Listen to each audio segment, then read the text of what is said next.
Austin and Amy. Guys, it's so cool to be talking with you guys. Thank you so much for Thanks having for having us. Yeah. Of course. Congratulations on having your film Hide Your Crazy here at the Vancouver International Film Festival.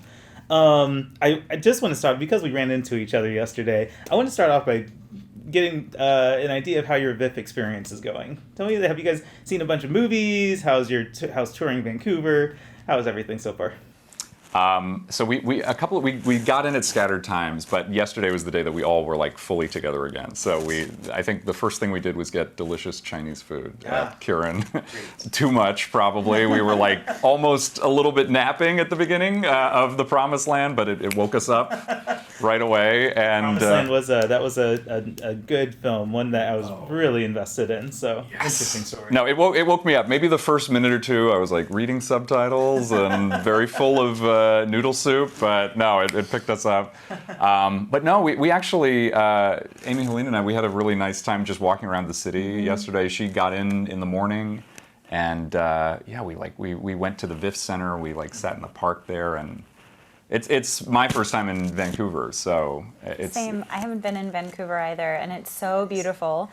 As you said, the footprint of the festival is massive. It's everywhere, and it's so exciting to walk through and see how much of a presence it has. I didn't really know what to expect, but it's very exciting. Yeah. The Vancouver Film Festival, I actually, for context on me, I'm from the States. I live in Bellingham, just across the border. And so this has, for a number of years, been a priority festival for me to come to and attend, just because of the scale and the scope of work that they put on display and that they program. And so it's always fun getting to come to Vancouver and talk to filmmakers up here. This movie is so entertaining, and the way that it unfolds, it just has so many, I don't know if I want to call them twists, but just different elements that come up, and it's a surprising film. Where did this story come from? I think the earliest origin of it was I was pitching a concept to Crypt TV that was based on one of my favorite old movies called Cat People from the 40s. And the premise of that movie essentially is that the main character is cursed, that whenever she has intense feelings of anger or passionate sexual feelings, she turns into a leopard and kills her lover. And it's such a silly B-movie premise, but what I love about it is that the way it's written and the way it's performed by Simone, the emotional truth of this it feels so real and emotional. And she wants love, she wants connection, and she wants intimacy, but that's the most scary and dangerous thing for her. And so they didn't buy my Cat People thing, but it stuck in my mind. And I was like, well, maybe the cat part is the least interesting part, and let me just build something really surprising around that emotional truth. And so that was sort of the earliest seed of Hide Your Crazy. That's very cool. And then Amy-Helene, how did you become a part of the project? Well, we met through a mutual mentor of ours. I've known this particular person for many years, but we sort of met for the first time in LA through this person. And it was great. It was a really fun workshop of sorts. And in that class, we had an opportunity to work together and get to know one another a little bit. And we workshopped some of your material. Yeah. Yeah, and it was just, of course, I had no idea the what your goals were with it. I was totally out of the loop. I just thought it was material that we were working on, and it was really fun. But I thought that was sort of the beginning and the end of it, because, we weren't that close then, and, I got caught up in it later. No, but Amy, we were part of this workshop, and Amy-Helene was always a standout in it, and we worked together on a few scenes, and it was a foregone conclusion that I wanted her to audition for the part. I think I wouldn't say that it was absolutely, I knew it was going to be you, because it was so dependent on the two leads, but just immediately from the audition, it was you were bringing something to it that was so special, and it really, the movie is really a tightrope walk, because your character she's very there's a lot of humor. She's very funny, but she's also got to be genuinely scary, and there's got to be like real heart and pathos. And it just, you did that so effortlessly. Thank you. It was really fun. I mean, he makes it really easy. The script is, I remember reading it the first time through and just being so excited, thinking this is like, I mean, an actor's dream to work on a piece like this. It has all of the things. And you get to do all of the stuff. I was like, and I grew up in a house raised by a father who made us watch monster movies all the time. And so I was like, oh my God, it's really happening. It's happening. You get to be a monster in a monster movie. Yeah, totally. That's so cool, which actually really makes me want to dive into behind the scenes, because the one thing that kind of stuck in my mind as I was watching this movie is this looks like it was a lot of fun to make. Tell me what it's like being on the set for this film. Well, Start with you. One of the coolest parts about this film, I mean, everything was really a dream. It was so fun. Everyone was all hands on deck, extremely excited, motivated to do a great job. And that makes or breaks the project, because it is a short film. Like, everybody has to be invested at 110%. You can't show up and be even at 100% is like not quite enough. You need to have all hands on deck, I think.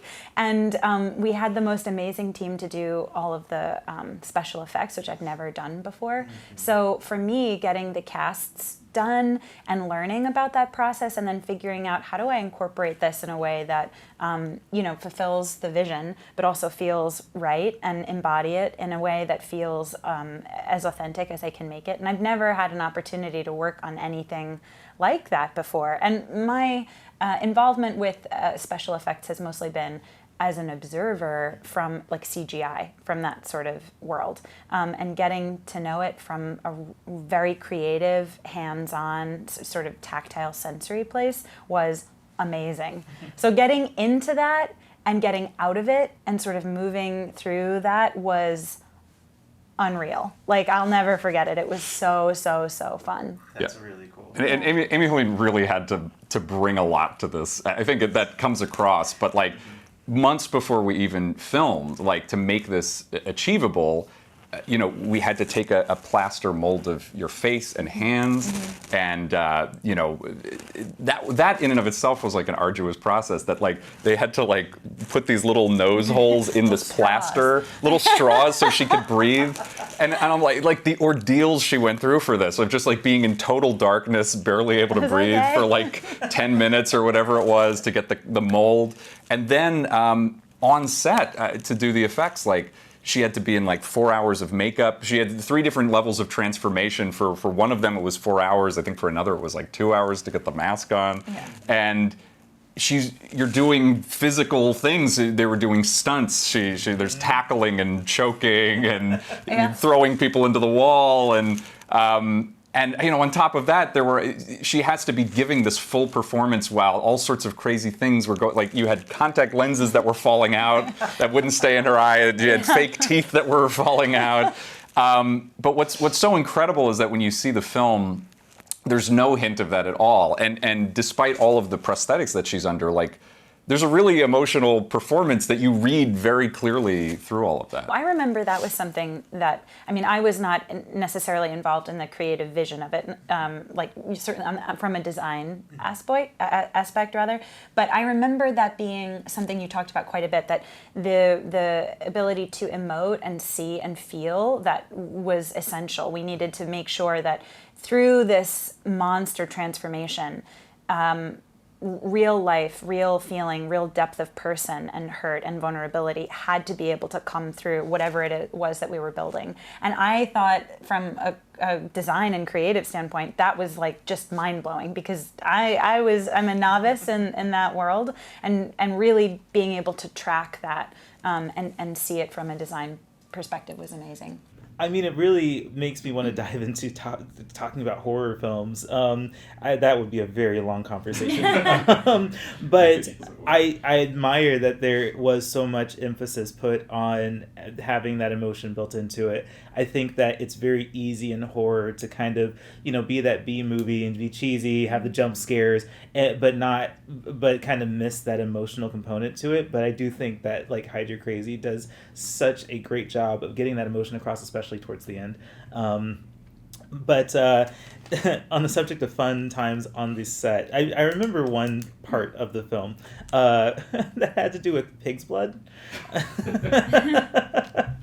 That looked interesting. It made me want to know more about how that was for you, but really what your favorite part of filming in this movie was. The whole thing. I'd do it again in a heartbeat. I would. It was so fun. I said it was like a dream come true. It was, you couldn't have asked for a better team, a clearer vision, a better director, a better executive team. I mean, we had everybody who was involved showed up and really wanted to make it great, and that's infectious. Like, on top of it being, like, you can have a beautiful script, you can have a great idea, but it is like a miracle. Like, it's giving birth to something, and everybody has to be motivated, be excited, want to see it succeed. So we had the most fun. I mean, it was like the pig's blood was amazing, the stunts were amazing, all of it was, but it was just, I think, this energy, this sort of very sensory kinesthetic feeling between everybody who was there, who really wanted to do a good job. And I mean, anyone who's worked on any project, when you get a taste of that, you're like, wow, this is magic. Like, this is what we hope for always. Amy-Helene, you were making me upset that I wasn't on set. I really wish I could have been a part of this. I guess I want to know, Austin, more about how this particular production compares to what you've done in the past and maybe what you want to do with your career going forward. Absolutely, yeah. So I've always loved genre, and I think in any film that I've ever made, I've always had a desire to make accessible stuff, but accessible stuff with depth, or that sort of invites you in for a little bit more. So I've written horror. I've written a few horror scripts, and I've made films that were sort of had fantasy or genre elements. But this kind of particular combination was sort of a new thing that I'm really enjoying, this sort of mixture between horror, comedy, and love story, or heart, or whatever you want to call it. Before it's ripped out. Yeah, before it's ripped out. Exactly. Well, the reason I really think it works is that I think inherent in a lot of love stories is fear. It's very scary to get close to someone and to reveal yourself, and it's scary to maybe you'll get hurt or you'll hurt someone. And so horror just kind of takes those fears and makes them literal. But it's very easy to kind of translate the emotion from one experience to the other. So I'm definitely working on expanding Hide Your Crazy into a feature. I have another kind of horror comedy episodic series that I'm working on. And I absolutely, everything that I've learned from this experience I will take with me. I've done some stuff that's involved a certain amount of visual effects, but I've never gotten to do practical special effects, makeup and creature design before, and that was one of the most exciting things for me here, where I was like, what's the most contained, character-driven thing I can write so that as much of our budget as possible can go to really cool creature effects. And now that we worked with this incredible artist, Santino Ferrese, who has done masks and special effects makeup for Star Trek Discovery, and he's done makeup for Guardians of the Galaxy, and he's just a total wizard. And his star is very much on the rise, but we were lucky that we got him at like a little window where he was available to do this for us. So given the chance, I would absolutely work with him again. That's so cool. We've talked about the horror aspect of this film with the acting, emoting, prosthetics, and monster kind of film, but there is a very interesting component of comedy in this. And I could never think about writing comedy because it seems like such a hard thing to like translate onto page and then translate onto screen. Tell me about incorporating comedy and how that process works for you. Yeah, so comedy was really what I started with, and it's funny. Even when I try to write drama, usually it ends up being a little bit funny. I don't know why that is, but I guess that's just my sensibility. I think the only real secret here is the comedy. I think usually comes when the characters are kind of stuck in a way of being, and it's not funny to them. So that's the case where there's just a humor of the fact that Iris can't escape this sort of transformation, and this thing inside of her is trying to hurt her boyfriend. But she's like apologizing to him as she's attacking him. And you played that so beautifully. Where there's a scene where this was improvised on set. There's the scene where her kind of claw is coming out and choking him, and she like slams him into the wall, and Amy-Helene just like brought forth these like guttural roars, but then would kind of come back from that like, oh my God, are you okay? I'm so sorry. I think that's just the essence of comedy, and it's not taking you out of the reality of that world. It's just it's an absurd reality. I think comedy is also great because I think it opens the audience up emotionally too. Like if you kind of lure them in with laughter and humor, people kind of let their emotional guard down. And then I think if a movie announces like this is a big, serious, important movie, there's certainly a time for that, but there's often times where people kind of, fold their hands and it's like, oh yeah, like we'll see about that. But I think if you lure people in and get them laughing, then when you hit them with the emotions, it's like it hits it in a really vulnerable way. Absolutely. You guys had mentioned this is your first time in Vancouver, so I don't know how extensive you want to respond to this question, but I'm super curious at what you would like Vancouver audiences to take away from this movie. It's a screening tonight, correct? Yes, it is. Very cool. So I'm excited for you guys with that. What do you want audiences to take away from this film?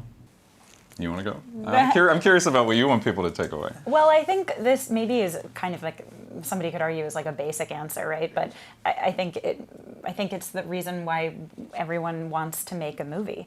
I want people to have a good time. I really want people to watch the film, be surprised, and walk away from it thinking, wow, that didn't go quite where I thought it was going to go. And embrace the journey, like embrace the weirdness of it, embrace the fun of it, and just have a really good time. And possibly, like we had this experience just the other day when we saw the screening of The Promised Land. Like you walk out of it and you're thinking, and the more you talk about it, the more like other little pieces sort of come up or moments. And I mean, that would be great for audiences to walk away from it having a great time and then thinking, oh yeah, like I recognize parts of that humanity in myself or in people that I know. And that would be the dream, I think. Yeah, I'll add on to that there's a component of the film that deals with mental health, and I think that a big mission of the film and the production company that we partnered with of Substance is about helping people feel seen for their kind of more shameful or guilty or vulnerable sides, addiction, mental health, trauma. And I think where the heart of the film lies is just in this sense of acceptance that, no matter how broken you feel, no matter how monstrous you feel or unworthy of love, we're all worthy of love. And, in this film, it's about a monster, and there's a character also struggling with mental health challenges. But, I think that there's a universal message that we all have something that, if people only knew this about me, they would reject me. And using the language of horror and genre, I think there's like a very literal kind of coming out of the closet moment, and of like the people in your life who love you, who care about you, they can see all of you and accept you and even help you with what you're struggling with. So I hope that for a lot of people that they'll leave the film really feeling seen in that way. I think that all of that is so integral to what this movie is about, and it's so apparent, and it's executed so well. So I hope that all of this comes across to the audiences tonight when it screens. Last question, Austin, where do we get one of those t-shirts? Well, I'm glad you asked. So actually, it's funny, we made these, this was sort of part of the swag in our crowdfunding campaign. So we crowdfunded the film on Indiegogo, and we do have more. I think we need to set up like a formal way to distribute them. But all of the contributions went to Of Substance, which is a nonprofit. So I think we'll set up some kind of a online distribution and all all of the money that goes to that will go to Of Substance. So Send me a link. we will send you a link. Hopefully we'll get our act together on that soon. That's awesome. Yeah. All right, Austin and Amy-Helene, thank you so much for this Thank you. conversation. Okay. It's a pleasure.